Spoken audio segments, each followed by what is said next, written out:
J'ai fait un arrêt respiratoire, cardio-respiratoire. Aujourd'hui, je ne devrais plus être de ce monde. C'est arrivé un 25 juillet, je m'en souviendrai forcément toute ma vie. Je suis tombé directement par terre. Aujourd'hui, nous vous emmenons à la rencontre de Joey, sapeur-pompier volontaire et employé d'une entreprise de mécanique locale. Une histoire hors du commun qui va illustrer comment volontariat et vie professionnelle peuvent se croiser pour sauver des vies. Joey, 33 ans, est sapeur-pompier volontaire depuis 17 ans. Il dispose d'une convention avec son employeur pour réaliser ses activités de formation de sapeur-pompier volontaire sur son temps de travail.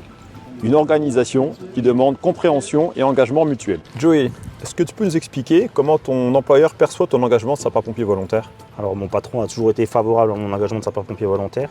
Il a compris que ça pouvait faire la différence un jour au sein de son entreprise ou pas. Et malheureusement, ce jour est arrivé. En plein milieu d'une journée de travail ordinaire, tout bascule. Le patron de Joey s'effondre, victime d'un arrêt cardiaque. J'étais sur mon bureau en train de faire des saisies de rapports de pièces de clients. La secrétaire est arrivée en courant en me disant que le patron se sentait mal. Je lui ai demandé où il se trouvait. Elle m'a expliqué qu'il se trouvait vers son bureau à l'étage. Et quand je suis arrivé, il était par terre en se tenant la poitrine. J'ai fait tout de suite le 18. Et puis là, les secours sont arrivés et c'est là qu'il nous a fait l'arrêt cardiaque. J'ai un autre collègue qui est acheteur qui est aussi sapeur-pompier volontaire dans le 70. Donc c'est vers lui que je me suis tourné pour m'aider. Je devais sentir les choses parce que je suis arrivé un peu plus tôt que d'habitude. Parce que si j'étais arrivé comme d'habitude, je serais arrivé dans la voiture, donc il y aurait peu la même issue. En arrivant dans l'entreprise, donc je fais mon tour habituel début d'après-midi, il y a un salarié qui me trouvait bizarre. Je m'arrête à Joey, donc pompier volontaire, salarié chez moi. J'ai continué mon bonhomme de chemin pour remonter à mon bureau. Ils m'ont un peu suivi et je suis tombé de tout mon poids au-dessus des escaliers. Ils sont intervenus, ils ont vu que je faisais un malaise cardiaque. Et après, je sais plus. Trou noir et je me suis réveillé, comme j'ai dit, une semaine après en soins intensifs, quoi. Voilà.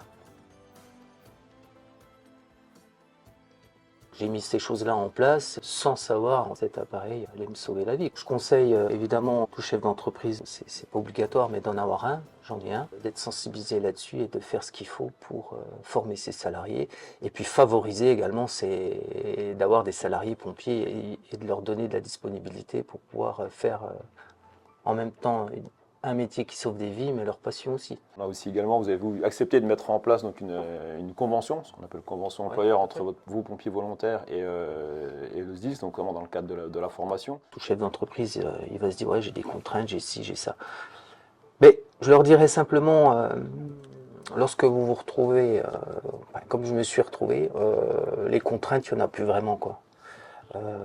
Avec l'expérience, il y en a encore moins, parce qu'on voit les choses et la vie différemment. Donc tout ce qui peut favoriser le bien commun, comme secours, je ferai tout ce que je peux pour libérer les salariés, ce type de convention qui peut apporter de la sérénité, de la sécurité en plus dans les entreprises, quoi. Et puis former vos gens, vos volontaires, c'est important également. Une histoire inspirante qui montre que les héros ne portent pas toujours des capes. Parfois, ils jonglent entre leur travail et leur volontariat pour protéger et servir. Si mon patron m'avait pas conventionné, j'aurais pas pu aller à l'avancement.